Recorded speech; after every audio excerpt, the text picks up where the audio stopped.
Selamat siang, perkenalkan nama saya Cecilia Halawa dari Fakultas Pertanian, Prodi Agroteknologi, dosen pengampu Bapak Dr. Koko Tampu Bolon SPMP dari Universitas Cuknyadin. Baik, di sini saya akan mempresentasikan tugas dari mata kuliah tanaman obat dengan judul Teknik Budidaya Tanaman Obat dari Daun Chantharanthus roseus. Baik, langsung saja kita masuk pada slide pertama. Distribution. Tapak dara bahasa Latinnya yaitu Chantharanthus roseus. Tanaman ini berasal dari Madagaskar. Tanaman ini telah menyebar luas di daerah-daerah beriklim tropis.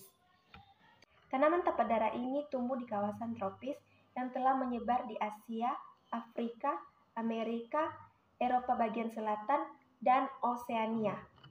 Tanaman ini hidup di dataran rendah sampai ketinggian 800 meter. Tanaman ini juga tergolong tanaman berbunga atau Magnoliophyta yang memiliki berbagai macam warna seperti merah muda, ungu, putih, dan lain sebagainya. Adapun ciri dari tanaman tapak dara ini. Tinggi tanaman tapak dara 1-2 meter dengan memiliki batang berkayu bulat, bercabang, berruas-ruas, dan berwarna hijau. Lanjut slide kedua. Iklim dan tanam. Tanaman tapak dara ini sangat cocok ditanami pada wilayah yang beriklim tropis dan subtropis. Tanaman tapak dara ini juga membutuhkan sinar matahari langsung secara cukup setiap harinya.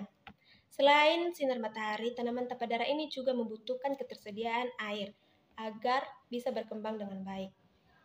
Tanaman tapak dara ini membutuhkan suhu rata-rata antara 18 derajat Celcius sampai 20 derajat Celcius pada malam hari dan 24 derajat Celcius hingga 30 derajat Celcius pada siang hari agar bisa tumbuh dan berkembang dengan baik.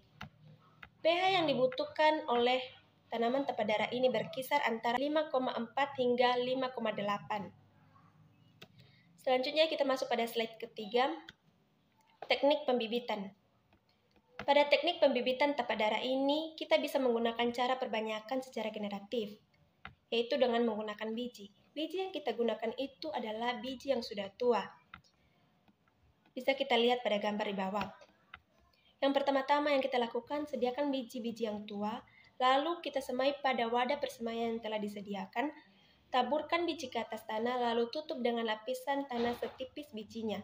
Setelah itu siram persemaian setiap hari. Lanjut slide keempat, penanaman di lapangan. Sebelum kita melakukan penanaman, kita mempersiapkan alat dan bahan seperti polybag, sekop, tanah, kompos, dan lain sebagainya. Langkah-langkahnya sebagai berikut. Siapkan bibit tanaman tapak dara yang telah kita semai sebelumnya. Kedua, siapkan media tanam, campurkan tanah dengan kompos, bisa 1:1. Lalu masukkan tanaman tapak dara tersebut ke dalam tanah, tutup dengan bagus, dan jangan lupa untuk menyiram tanaman tersebut. Lanjut slide kelima, cara panen.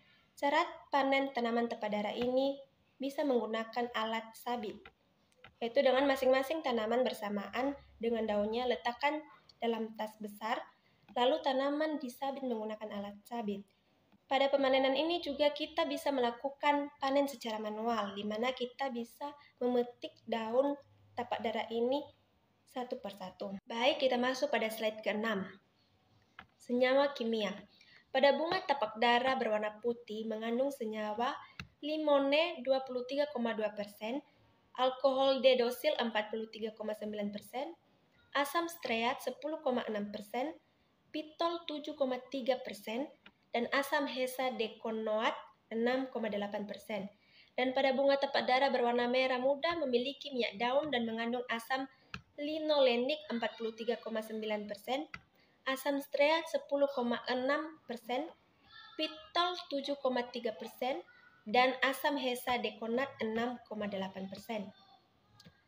Selanjutnya, slide ke-7, manfaat dari tanaman tapak dara ini. Manfaat dari tanaman tapak dara ini bisa menyembuhkan penyakit kanker payudara. Dengan cara itu kita merebus 22 lembar daun tapak dara dengan mencampurkan dengan bahan-bahan lainnya dan 3 gelas air. Lalu kita masak sampai mendidih. Setelah mendidih kita saring, lalu kita dinginkan, kita minum 3 kali sehari.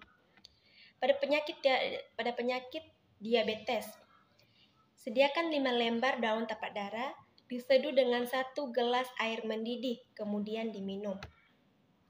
Pada penyakit hipertensi, daun tapak dara ini juga bisa digunakan untuk penyakit hipertensi dengan mengambil daun tapak dara sebanyak 6-15 gram daun tapak dara yang kering, lalu kita rebus dan dinginkan lalu diminum.